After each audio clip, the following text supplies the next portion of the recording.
బంగారం ధర ఒక్కసారిగా బొగ్గుమంది అనాలేమో పత్రికా భాషలో. అయితే బంగారం ధర ఒక్కసారిగా పెరిగిపోయింది.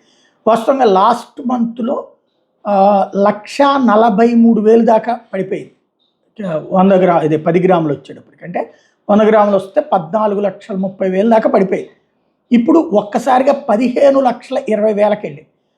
ఆ తర్వాత 14,30కి పడింది, తర్వాత 14,50, 70, 90 అట్లా వెళ్ళి ఇప్పుడు 15,30,000 100 గ్రాములు, అంటే 1,53,000 రూపాయలకి బంగారం ధర పెరిగింది. అదే సందర్భంలో వెండి ధర పెరిగింది.